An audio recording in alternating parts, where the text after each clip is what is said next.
Though I love my country. I'm very patriotic. I love my country. I was born here. I was raised here. Come on.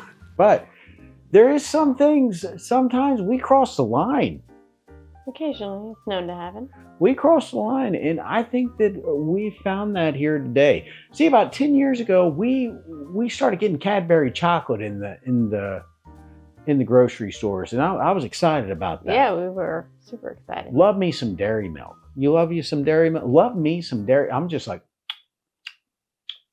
just thinking about dairy milk. A little fruit and nut bar, you know what I mean? Mm-hmm. We did a whole tasting video of it, and we're like, you know what? The British people are going to love us trying their lovely chocolates that we purchased in the UK that we can't get over here. Right. And we posted that video, and it was like, people posted it was like, Cadbury sucks. But they said it like more British. Yeah. You know, what's a British word for suck? That's rubbish! Just every time I come to a British insult, the C word just... Yeah. Cadbury's a bunch of, Yeah, you can't say that. Yeah, but I can't say it on YouTube. But after that video, one of our subscribers, a friend of ours, Howard, he sent us a video by UK Food Crisis. And it said, here's the backstory of Cadbury, so you know. And to be fair with you, I was kind of curious. So that's what we're going to watch today. We're going to watch the downfall of one of the most popular British candy companies in the world, into which our country plays the villain. So let's see how this all plays out. Thank you to all our subscribers. Thank you to all our members and Patreons. If you want to be a part of this channel, we do extended cuts on our videos now, and we'll think of other stuff. Come on. Yeah. All right, guys. Thank you for subscribing. Thank you for supporting. Oh, we do charities and stuff. I'm just joking, guys. We do a bunch of stuff, and you guys help it out. If you like the shirts, check out our merch. It helps the channel, helps us go on more adventures, and helps us learn a small portion. This genuinely could be a like one of them commercials you've seen. Just for a small, less than pennies a day, you can help an American learn.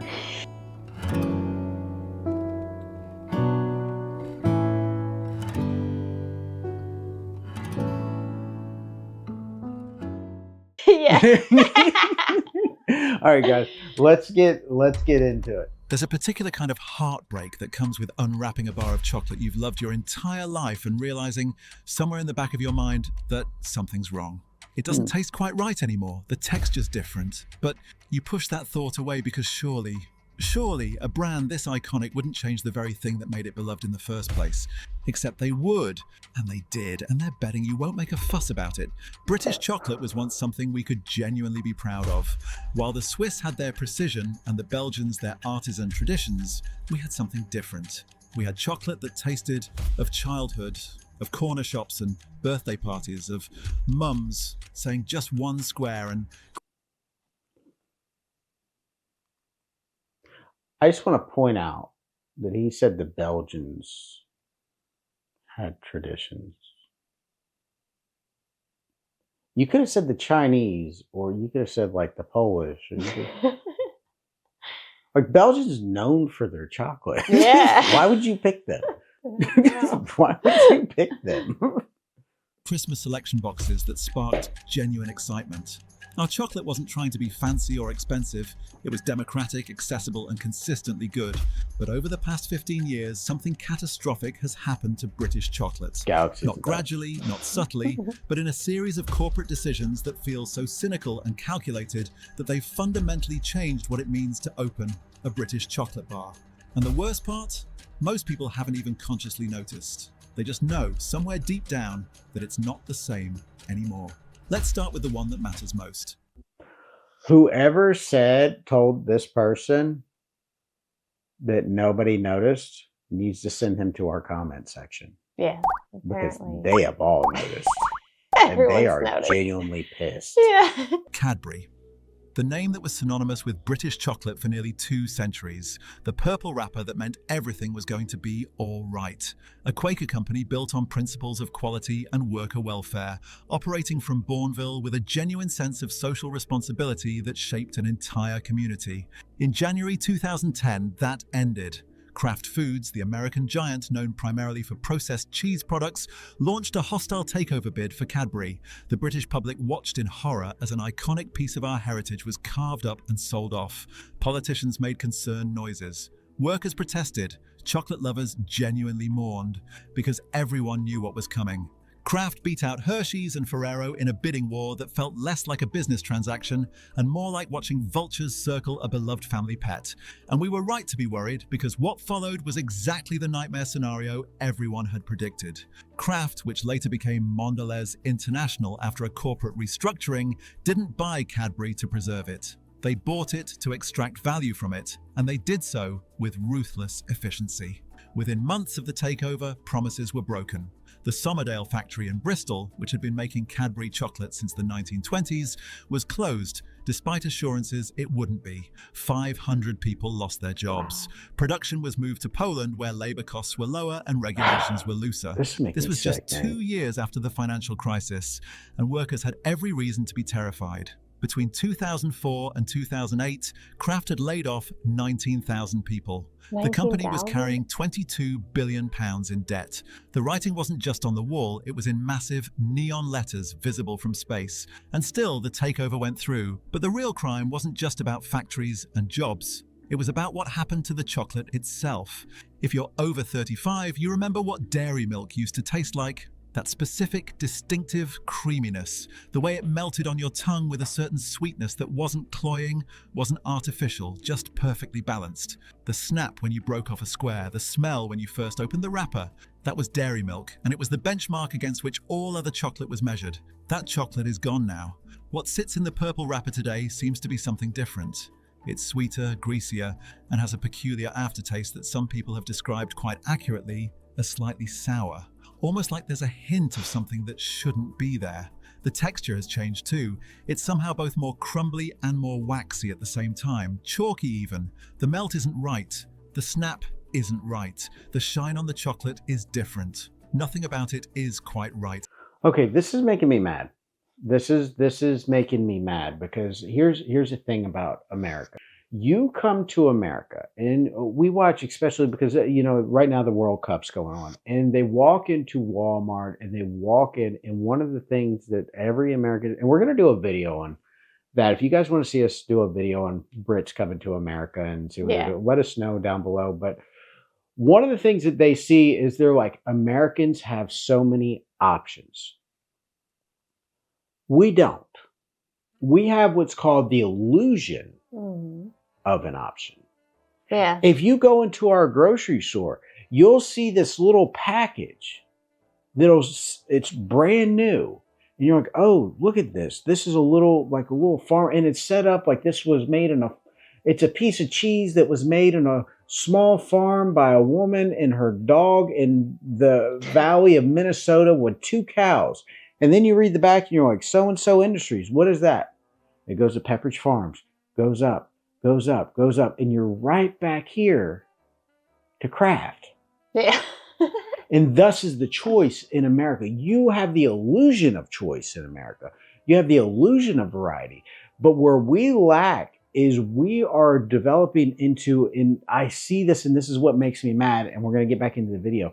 What makes me mad is the idea is what you're seeing is America is moving towards a monopoly on every industry. And when you do that, you take away the quality, and it really puts these to a point. It's like, you're going to buy Cadbury because you like it, because you love it. If we change the flavor and you don't like it no more, so what? Somebody's going to buy it. Anymore. Mondelez denies the recipe has changed, but consumer opinion says different. They insist, with the confidence of a corporation that knows most people won't push back, that dairy milk has been made the same way for decades. It's their way of calling us all morons, suggesting our taste buds don't work. But your taste buds aren't lying to you. Something fundamental has shifted in that formula. The theories are numerous and depressingly plausible. Some suggest the cocoa butter content has been reduced, with vegetable fats like palm oil increased to compensate. Back in 2009, Cadbury in New Zealand actually did change the dairy milk recipe to use less cocoa butter and more vegetable fats. Following a fan campaign and public outcry, they reverted back because people definitely noticed the chocolate tasted worse. That tells you everything you need to know about their willingness to tamper with the formula when they think they can get away with it. Others point to changes in the milk supply chain, with different milk from different suppliers creating a different base flavor. There's speculation about the cocoa beans themselves, with cheaper varieties from different regions replacing the traditional blend. The sugar content has almost certainly increased to mask deficiencies elsewhere in the recipe. There is also speculation that Mondelez has introduced butyric acid into the recipe, the same compound that gives Hershey's chocolate its distinctive vomit-like aftertaste, which would explain why dairy milk now has that same suspicious tang. It may be unsubstantiated. Here's the thing. This is like 2 seconds, right? 2 seconds. Here's how Hershey became America's chocolate. Back during World War II, we needed a ration bar, and it was a big thing. Milton Hershey was a caramel maker. He did not make the most caramel maker. He did not make the most delicious chocolate in the world. He made a chocolate that was so chemicaled up that it would survive high heats. And because he provided these for the war, actually, Tasting History just did a small clip on that of what it was made of. I'll post a clip down below. You can see what it is. But it was so made up. And because it was supporting the troops, that's what made it America's chocolate. Because it was so chemically up, it would not melt in a battlefield. And because it was supporting the troops, it gained American attention. So Hershey's hit the ground running in America of being a chocolate that was chemicaled up, but it was patriotic. But again, our taste buds are doing the judging. Whatever the specific change is, the result is undeniable. Modern dairy milk tastes less like chocolate and more like chocolate-flavored confection. We feel it's been optimized for profit margins rather than flavor, reformulated for consistency rather than quality, and cost-engineered until every penny has been squeezed from the production process. And here's the truly maddening part. They're still charging premium prices for it. You're paying Cadbury prices for what has become, in effect, a mid-tier chocolate product trading entirely on legacy and nostalgia.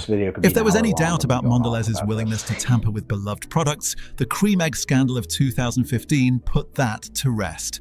Cadbury actually admitted, after being caught, that they changed the chocolate coating on cream eggs from dairy milk to a cheaper standard cocoa mixed chocolate. Their defense was extraordinary. They claimed the cream egg had never been called the Cadbury Dairy Milk Cream Egg, which was technically true but monumentally dishonest given that for decades the packaging had featured the dairy milk branding, and the eggs had tasted like dairy milk because they were coated in dairy milk chocolate. They tried to spin the change as being about improving efficiency rather than reducing costs, as if efficiency and cost cutting weren't exactly the same thing. The BBC brought in award-winning chocolatier Paul A. Young to test the new egg. His verdict was damning. It's sweeter, it doesn't have that characteristic dairy milk taste for me, which I do love. It's nostalgic, it still gives you sweetness, creaminess, milkiness. But because of this change, he didn't need to finish the sentence. Everyone knew what he meant. The public response was immediate and furious. Sales plummeted. Cadbury lost an estimated £6 million on cream eggs that year. For a brief moment, it seemed like consumer power might actually mean something. The corporations couldn't just change beloved products without consequences. But Mondelez didn't revert the recipe. They just waited for the outcry to die down, knowing that eventually people would get tired of being angry about chocolate eggs. And they were right. Within a couple of years, cream egg sales had largely recovered. People went back to buying them because they always had, because Easter felt wrong without them, because change is hard and nostalgia is powerful. The lesson Mondelez learned wasn't don't change the recipe, it was wait out the backlash. While they were busy reformulating chocolate to taste worse, Cadbury was also pioneering another corporate trick that's become standard practice across the industry: shrinkflation. This is when companies reduce product sizes while maintaining or even increasing prices, betting that consumers won't notice or won't care enough to stop buying. Cadbury has been one of the worst offenders. Their multi-pack bars have shrunk so dramatically that they're barely distinguishable from what used to be considered snack-size portions. The standard dairy milk bar has lost weight multiple times over the past decade. Cream egg multi-packs went from 6 eggs to 5, while the price stayed the same or increased. As of this writing, a 4-pack of their tiny snack-size bars costs £1.75, the same price as a 4-pack of Galaxy bars that are gigantic in comparison. It's death by 1,000 cuts. Each individual reduction is small enough to not trigger massive outrage.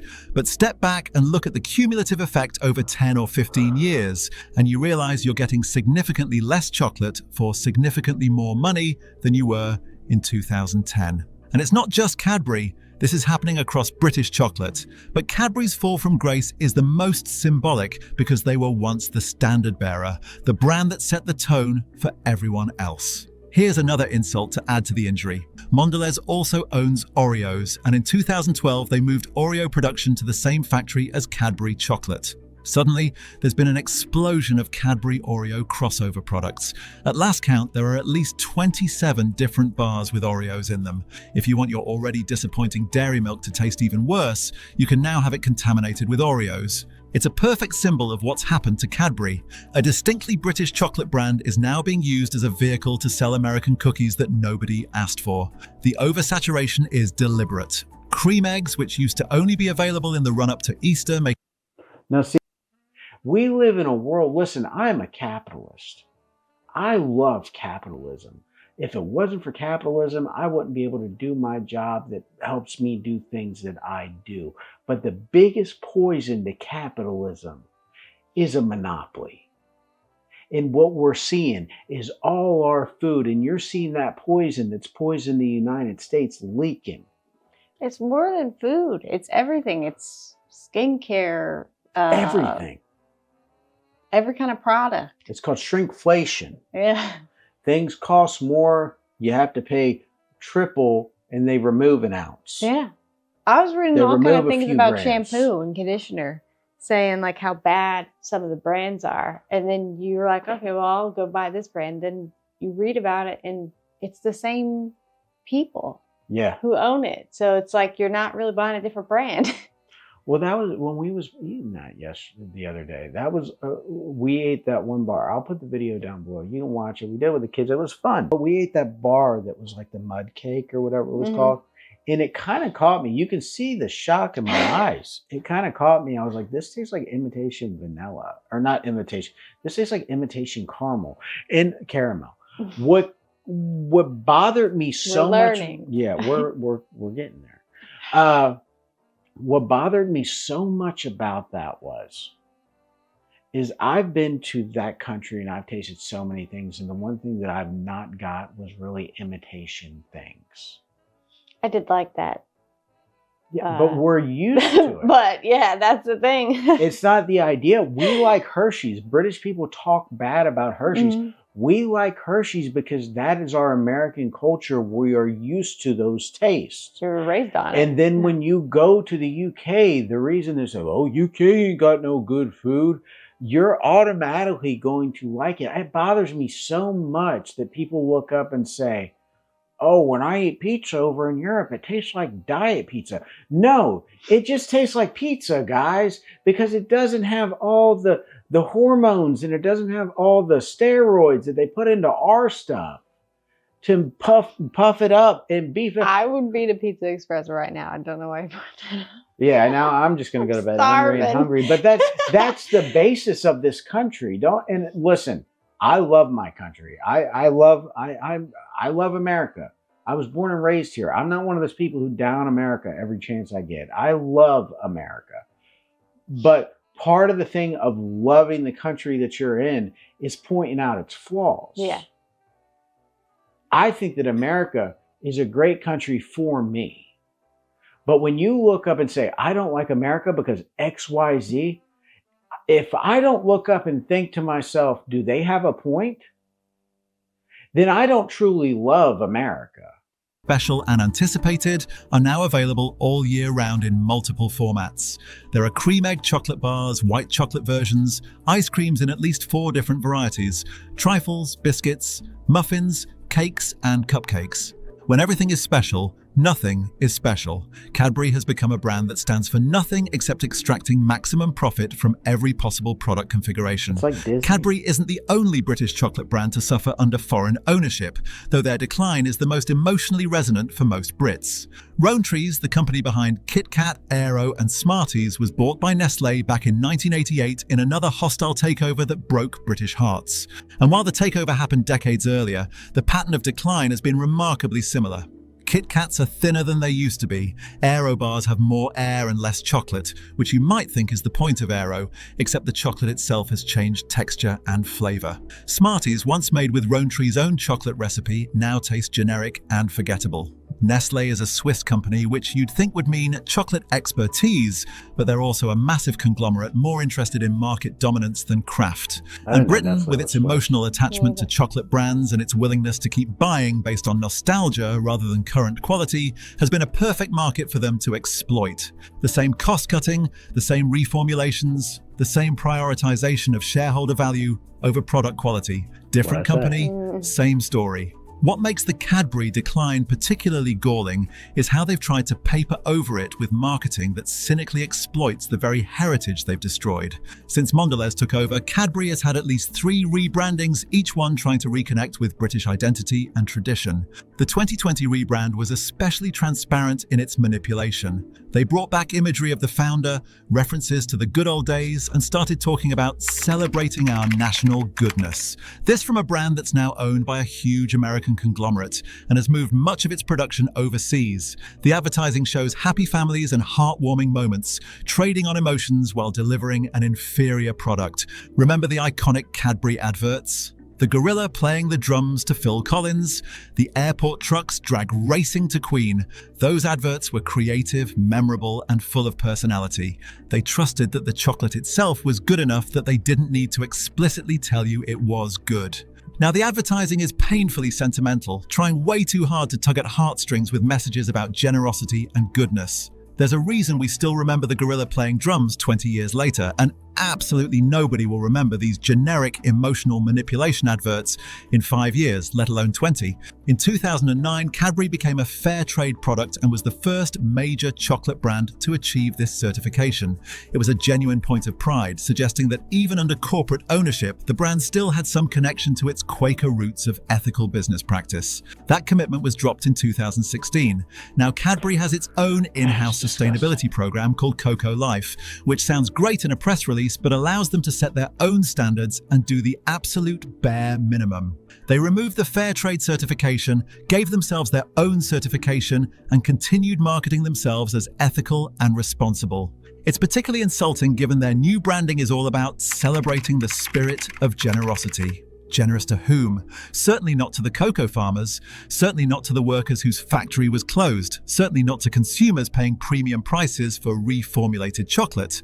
It feels like the only generosity on display is the generous profit margins flowing to Mondelez shareholders. Interestingly, one major British chocolate brand has managed to maintain relatively consistent quality despite corporate ownership. Galaxy, owned by Mars.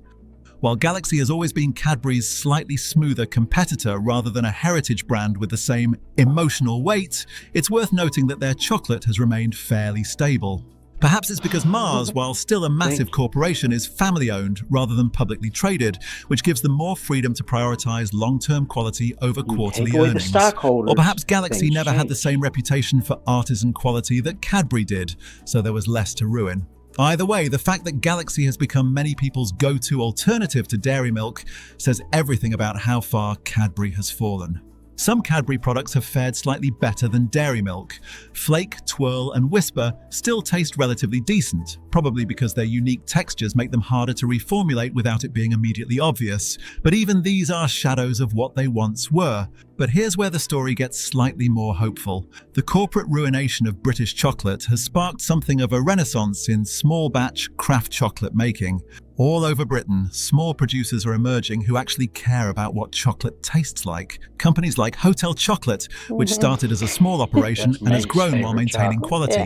Montezuma's, creating interesting flavors with genuine craft. Willie's Cacao, Duffy's, Ombar, and dozens of other small makers producing chocolate that Why would have is been Krispy considered Kreme premium 15 years ago, but now just taste like what chocolate should taste like. These companies use actual cocoa butter, real vanilla, quality ingredients, and traditional methods. They charge more because they cost more to make. A bar of proper Kraft chocolate might be £3 or £4 rather than £1.50 for dairy milk, but you're getting actual chocolate rather. But that's the story of the world now, ain't it? It's You everything. pay double today for what was a standard at a cheap price a decade ago. Mm-hmm. That's the story of the world. That's the world we live in now. Nothing's the same. Nothing. Than optimized chocolate-flavored product. The cruel irony is that Britain now has better chocolate available than it did in 2010, but you have to actively seek it out and pay more for it. The chocolate that sits at eye level in every corner shop, every supermarket, every petrol station has gotten demonstrably worse while continuing to trade on reputations built decades ago. There's something genuinely sad about watching a cultural touchstone deteriorate in real time. Cadbury wasn't just chocolate. It was part of British identity in a way that's hard to explain to anyone who didn't grow up here. It represented a certain kind of British capitalism, the Quaker tradition of doing well by doing good, of treating workers fairly and customers honestly. The Bourneville factory wasn't just a chocolate factory, it was a model village, an entire community built around the principle that a company should care for its workers. Like the The Cadbury family built houses, schools, parks, and recreational facilities. They pioneered workers' rights and fair treatment long before it was legally required. The chocolate they made was almost secondary to the values the company represented. When Kraft bought Cadbury, they didn't just buy a chocolate recipe, they bought a legacy, a set of values, a piece of British heritage, and they gutted it for parts, keeping the branding while discarding everything that made the brand meaningful. Employees who worked for Cadbury before and after the takeover have spoken about how the company culture was thrown out the window almost immediately.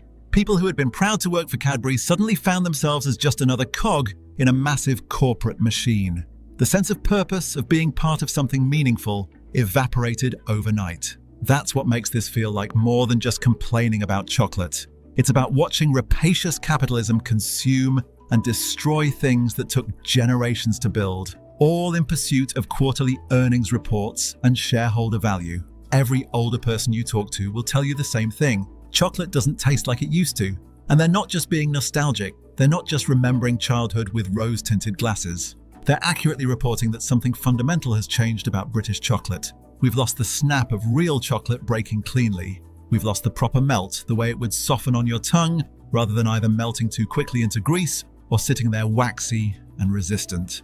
We've lost complexity of flavor, that subtle balance between sweet and bitter, creamy and rich. We've lost texture, density, satisfaction. What we've gained is chocolate that's cheaper to produce, more stable on shelves, more consistent from batch to batch, and more profitable for the corporations that make it. We've gained chocolate optimized for everything except taste. So what do we do about this? We can't unsell Cadbury back to British ownership. We can't force Mondelez to revert to the original recipes. We can't legislate quality into corporate chocolate. But we can stop pretending that dairy milk is still what it was. We can stop buying based on nostalgia and start buying based on current quality. We can seek out the small producers who are making real chocolate and support them until they're big enough to challenge the corporate stranglehold on shelf space. We can teach the next generation what proper chocolate tastes like so they don't grow up thinking that waxy, over-sweetened, reformulated dairy milk is the standard. We can tell the story of what was lost so it's not forgotten. And perhaps most importantly, we can remember that some brands are not our friends.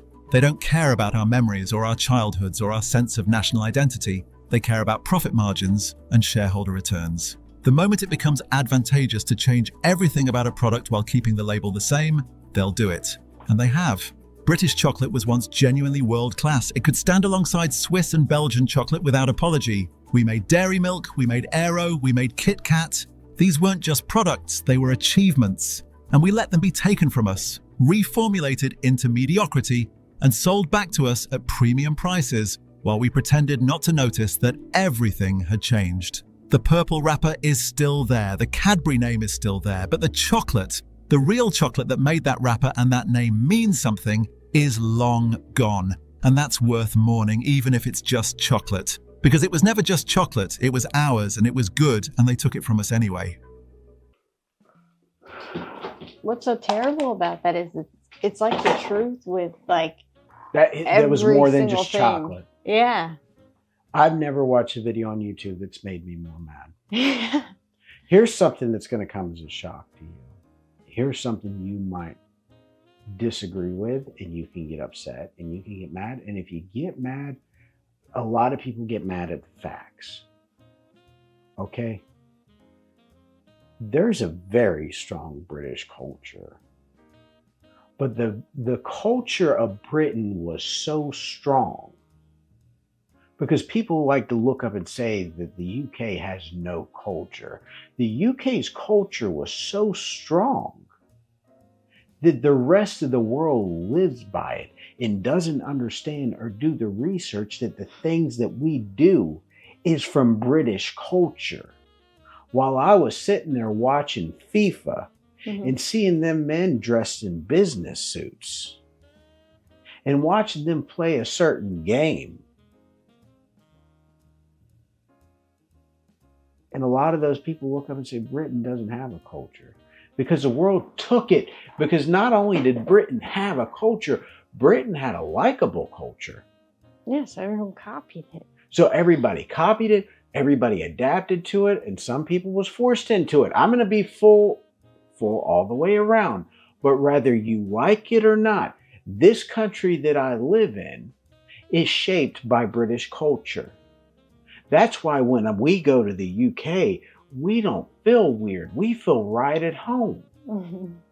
A lot of things that happen in the UK, I'm like, man, I wish we'd do that more in America because we're already on that path. We see where we've deviated. And the one thing that absolutely disgusts me is the British do not do that. That's our thing. That's our cross that we're tortured with.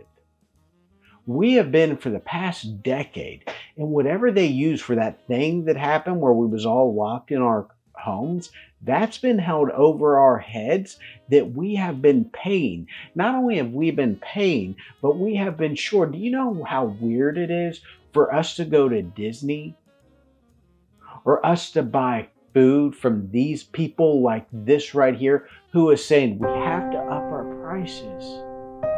Because everything's just so expensive now. And then at the same at the end of the year, you turn on CNN, which is basically like BBC. You turn on all these news channels to find out that they had record-breaking years. You find out that they cut off a piece of chocolate to please the shareholders.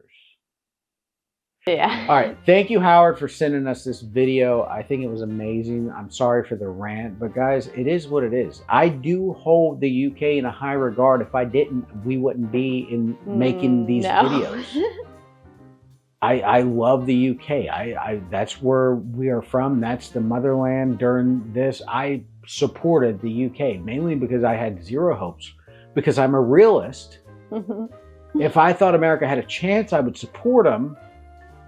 But just why I'm ending this video right now, I don't like to waste my time. No. So I cheered for the UK, and I'm proud of them. I'm proud of Harry Kane. I'm proud of Bellingham. I've learned all this, and we're going to make a video about that, but it's going to be much further down the road because I didn't watch football, soccer before this, but that's going to be, and if you want to see that video, hit like and subscribe. We're still exploring the UK.